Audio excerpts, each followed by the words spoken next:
Well, Nemesis, the North American team, yeah, over on the left side, on the blue side. American team on the blue side here. Currently considered, I think, no discussion about that, the strongest team out there on the North American servers, and they now want to show that they are also strong on the European servers. They are playing against Wild Panthers, and let's go over this. We have Dormammu playing Catherine, Hardek going for Koshka, and hard carrying NA is playing Vox. We have on the other side Imperium, Koshka, Liquor going for Scarf, and If is playing Vox. So both teams, it is very interesting because we do not have, again, a supporter on both sides. Catherine is considered as the protector here, Dormammu down on the Halcyon Fold here, and the other team, Wild Panthers, they have the same setup as we have just seen Unknown team playing. They are going for Vox, Scarf, and Koshka, and therefore for aggressive,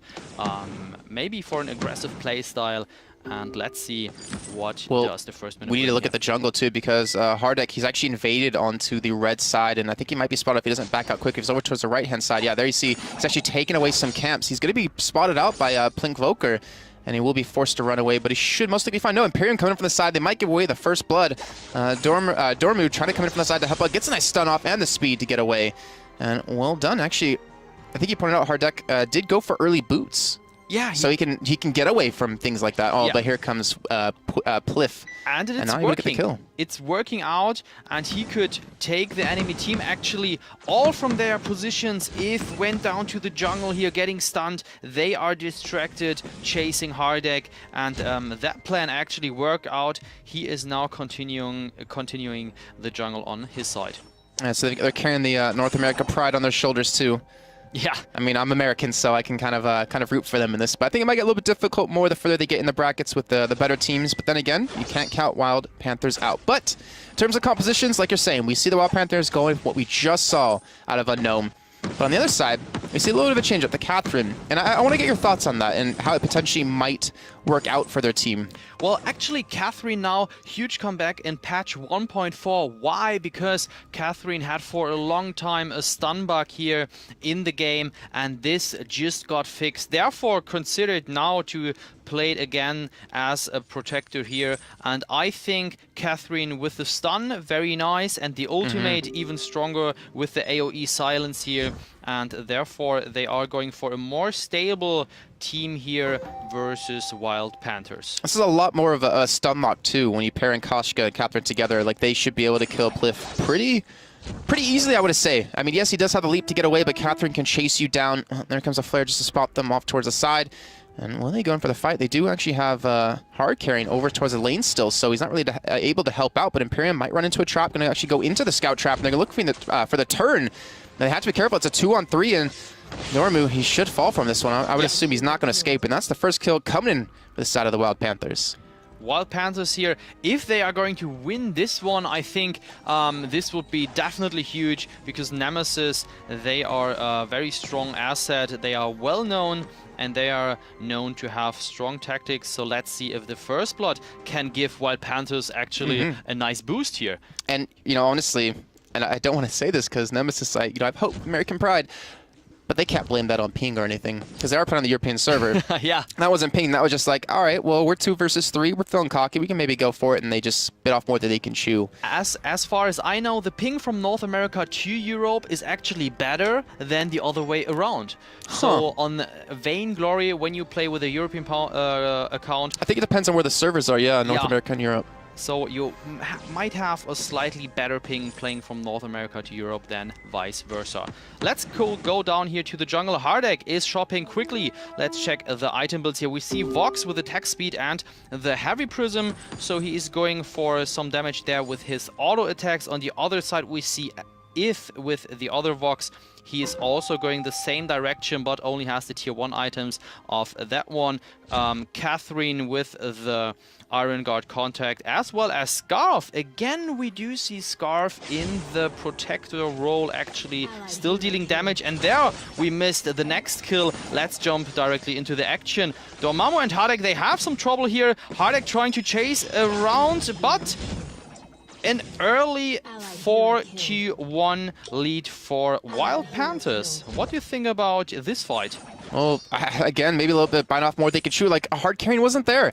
Linvoker was able to, take down, I think, one person before he did fall when they got a 2-for-1 exchange. But it seems like Nemesis maybe not used to the European meta. I'm not sure how much they play in the Vainglory League that you cast, twice a week. But yeah. I feel like these are just major misplays. I can look at this, as a newbie player and be like, well, why are they fighting 2v3? Like, their main carry, their hard carry, for no pun intended, or actually pun intended, isn't even there to help out when you have Lift there to fight. Yeah, totally agree on that point. So let's see. Wild Panthers, they also played some matches I casted, so they are pretty strong. I don't know if they're all Vainglorious players. We have the skill tiers in Vainglory, and Vainglorious is actually the highest skill tier. I think. Where'd you put me? What? Where would you put me? You played with me. Where'd you put me? What's the lowest one? Pinnacle of Awesome. Is that higher? Just below that one. Oh, okay. So it is the second highest, actually. I'll take that. I would put you there. Maybe we do see the next fight here. So Nemesis, and again, they are trying to steal that camp, but they can't take it. And there comes the engage. There is the stun. The mines are popping. Yami, Catnip, Frenzy here onto Dormammu. Hardek has to be the focus. If it is going down actually here, and we do see Imperium going down as well. Hardek might burn actually. There goes the kill from Scarf.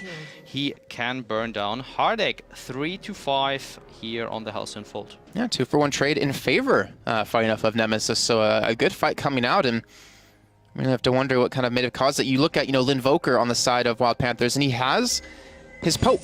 They have poke that the side of Nemesis doesn't have because it's Catherine versus Scarf. You have melee versus range. Like, you have the ability to poke them down, burn them with your passive over and over again before they do go for the fight. But with the early boot investment, I think that Hardek went for, it's like, all right, well, you can poke us, but I can get an engage on you quickly. I can run in, boost myself in, and just catch you out. Yeah. And he was able to, I think, take down Liff before he'd fall. Right now, we just saw here Linvoker placing that sneaky mine here at the gold mine, so he can actually see if this one is being taken by Nemesis, and it is almost full, and therefore giving 300 gold per player if they take it down. And this is now the hotspot here of the map. There is the flare. I think Nemesis knows that Wild Panthers are grouping up here. They are placing mines, now flaring the other bush, trying to spitfire and hit someone, but there is nobody.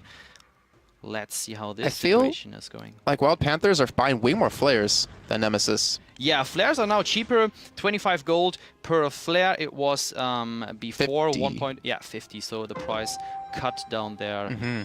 And you can stack them higher too, which, I think you can stack him lower to 4. Before it was 5. Okay, I thought actually they could stack more. Yeah. Okay, so you can't stack as many, but they're a lot cheaper. Yeah. So definitely more of a reason, especially when you're in this point of the game. We're 7-8 minutes in. There's a lot of battling going on. Linvoker getting caught out, getting completely stunned. But Imperium, he's going to be the focus out of hard carry and Hardek. And looks like he won't fall just yet. Hardek can be the first casualty, looking for the second. It's a 1-for-1 trade. And look at Linvoker on the side of the fight, not trying to go down, but Dormammu, he might catch him out. The stun going to come in. And I imagine 1 or 2 auto attacks, and Linvoker will fall. So an ace coming in, the regen buff helping out as well. And they might be looking for a turret. They might be looking for actually the gold mine. That's a lot of money, like you said. It's been stacked up, but they're not going to go for it for now. I think they should have go for it because they are two people here, hard carry and Dormammu.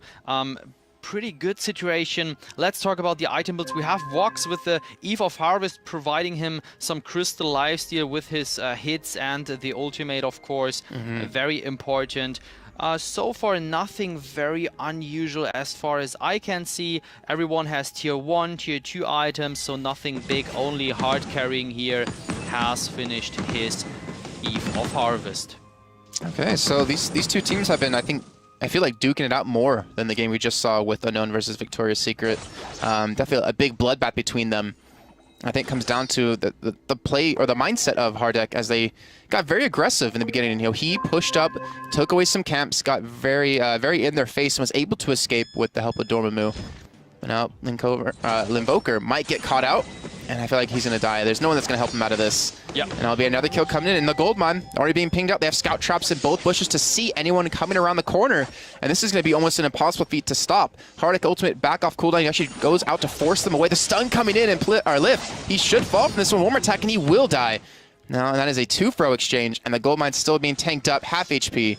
So they pick up, 2 kills? They pick up the 300 gold from that. and that just gave them a huge lead. 7.2 thousand gold to 5.3. They have a 2-kill advantage. And that little bit of missteps of, hard carry not being there in the beginning, I feel like they've worked around it and they've been able to, fix any mistakes that they were making. Yeah, so let's check out the item builds. There we see Koshka Imperium going for the Aftershock. Very, very interesting item, providing some high damage output here to the hero. And what did change so far? We have Dormammu here with the Life Spring. Life Spring, a very important item actually in team fights here on Vainglory. Why is that? Because it has an activate and it gives you and your teammates HP and therefore life back. And the lower your HP is, the more HP your team receives. And with a Koshka on both teams, it's all about bursting someone down, and that help's going to help out. And there we go, Imperium getting locked down. Here comes Hard Carry, and he is definitely doing what his name says. He's currently 5-1, as he's able to pick up another kill, 6-1. Dormammu, he will fall from this one as it finally Lift able to get a kill, but I'm not sure the rest of them are going to survive. Hardik comes back in, Hard Carrying, helps out to secure another kill, and Lift now the last man alive. Looks like he will get the dash away and escape, but a 2-for-1 trade, you'll take that any day. And now Nemesis going to a 10-7 lead. 11 minutes in, they're looking for maybe the turret. Lift, you've got to be careful. He's going to have his dash to escape. Actually, does he have the energy to do it? I'm not sure. And now he's taking a lot of damage. He does get the dash, but Hard Carrying picks up the kill. 7-1 for him, and he is ridiculously scary. Definitely he is now, and he is playing a beautiful Vox, and he always has the right position during team fights, as we have just seen here again, and he also is able to push when it is the right time. All right, well, now they're going to be going back to buying up, and I'm actually curious what Hard Carrying's building, because he's got a little bit defensive. He's gone obviously a lot aggressive too, since he's been able to pick up so many kills. But he's going to a very heavy crystal build. Yeah, let's see. We have a lot of crystal on Nemesis, and actually I don't see any attack damage item, only here the small book tier 1 giving 5 weapon power. That's so just like a lane phase thing, I would imagine. It gives you back some HP when you do a last hit on a creep, so therefore nothing big to talk about. All and everyone is going here for crystal damage. Now, does the reflex box stop Imperium's ultimate or Koshka's ultimate? If timed it correctly? It does not stop it, but it stops the stun? It stops the stun, not the animation itself. Okay. So, but the damage and the stun, and therefore you are able to escape if you fire it up on the right time, actually. And I feel like the stun is worth more than the actual damage you do. I mean, obviously you do quite a hefty load, but it's all about Lift, capitalizing with Imperium to pick them off. And now a little fight breaking out again. Imperium getting locked down. And I imagine you're not going to escape this one as they pick up another kill. That one going over to Koshka, over onto a Hardik. Wow. And Linvoker, he will fall as well. And I feel like this is just getting very one-sided. Lift, he might get dove under the turret. He's got to be careful. So we just have seen here Hardik with the Aftershock actually, and the damage here on that one. Lift. They will have action. They have the stun. They're trading off the turret damage. Hardik, he's not really able to help out, but Hard Carrying, he's pushed up. He's already 7-1. He's looking for the kill. And I imagine he's going to play this one safe just to make sure to escape. Oh, look at that health. So low on life. And now with the gold mine getting relatively full, I think they have to play this one careful. Like, if they don't heal up, and I think if Wild Panthers come in and win a fight, that can be a lot of extra money, and that can be maybe a turning point. But we can't ignore the 3.8 thousand gold difference already 13 minutes in. Yeah, so the gold difference, I mean, it is, yeah, it seems a lot, but actually it is all about like the next 1 or 2 team fights, and therefore I would say Wild Panthers still have the chance to do a comeback. Now we see a question mark ping, very interesting here. I don't know what they wanted to say to each other here. Oh, Lift, be careful. He's gonna get caught out. Maybe this ultimate not coming in just yet. This is not off cooldown. There's Linvoker, finally his first ultimate I think we've seen of the game, and well, they won't get much off of that as they will go on to Lift, and they will just trade the 1 kill just to maintain that gold mine, which is about to cash out for them. And Nemesis, I think they're proving why, they're the top team in NA. They are looking strong, even, against a team, like you said, Wild Panthers being, a very good team. Yeah. See them in the Vainglory League quite often, but playing even with the ping that they might have and still looking this good is not easy. That is true. So even if they might have a slightly worse connection onto the European servers, they are still performing pretty good here and dominate this. There is the question mark on the minion mine. Why the question mark? Because if you kill the minion mine, so the information for all new players, if you kill the minion mine on each side, we do see we have one here and one here on the other side. It makes your minions on the lane actually stronger, and they are going to push, therefore, the lane much more effectively. It's good timing too, considering the Kraken, again, not Leviathan. Corrected myself from that one. The Kraken will be coming up in just a few seconds, and that's a perfect time. You know, you get your lane shoving out, you can have some decent time to take it if you want, or get set up, more importantly, in the jungle with all these scout traps, buying up those flares so you can stop the enemy team from really contesting it. And you can see that I don't think there's a single scout trap around the Kraken, and they're going to try to rush in towards it to maybe get some sort of vision. But don't remember, he's just so tanky. Imperium, he will get locked down. Wow. It's a double lockdown. So trying to go for hard carrying, who's now has to be very careful. But look at the health, the healing he has. He just can't be bursted down. And that's going to be an ace coming in. That's going to be the Kraken picked up. And I would imagine at least 2 turrets. Yeah, we have to see 2 turrets. I think the death time is now around about 15-20 seconds, as we can see. They might still have some time here on the Kraken, and then let's see here, hard carrying, doing the smart thing. He is actually pushing the turret while Hardek and Dormammu are busy taking Kraken down. There goes the first turret, and I think the second turret will go down as well, maybe even now. So this is very, this is without the help of the Kraken. Yeah. This is just him, and he's not really afraid, it seems, as he's like just fighting off 2 people at the same time. But they didn't, actually they do have the Kraken, sorry, they did pick that up, and it's starting to move over, able to buy up 2, and I'd say we could look at items, but I feel like at this point we shouldn't, because with the way this game is going, with the 18-7 scoreline, I would imagine the next fight's going to do it. The next fight will most likely end the game. The next fight, I think now Nemesis is trying to take it down here and move therefore onto the round of the best 16 if they win this one. And yeah. I think they could potentially go up red.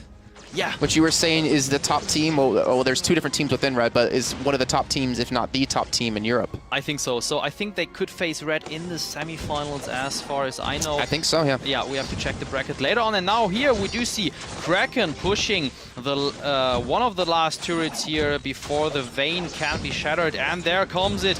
Wait for it. Ultimate. Oh my! Look at this melting. The health bars are melted down there. It could blocked here, but they have to go back. Kraken is almost down, and there it goes, killed by the explosion of the turret, which does AoE damage actually. So when you kill the turret, you should definitely go away from that one. There comes the ping onto the Vayne, and they are going for this, and therefore this is GG. That's the win. Well done by them. They played a little bit rough in the beginning. They had a couple of interesting strategies with Hardek going in and kind of going for the invade onto the jungle, able to steal a camp and escape with his life. But they get nonetheless performed very well. I think that was our quickest game so far. And like I said, they do advance further into the bracket. Panthers, it wasn't bad. It wasn't bad at all. It's just, it was a snowball. I think, when you have a top team playing against, not one of the top, but kind of in the mid-level teams, maybe a little bit higher than that, they know how to finish games. And once they get that little bit of a snowball, that little bit of a lead, they just completely roll with it. And then Wild Panthers didn't know how to stop it. This is exactly the point. I think the first minutes we definitely could see that Wild Panthers are doing a good job. They were even, but then as said, once the snowballing is going on, Nemesis gets the hang of this, and yeah, therefore they took it down. All right, guys, we're going to head to another quick break here. Not sure what game we'll be going up against. I wouldn't be surprised if I misspell a couple teams yet again on the screen when we're in break. And hopefully we'll be able to put up the one we'll be going to, and hopefully it comes up shortly. We'll see you guys in just a few minutes.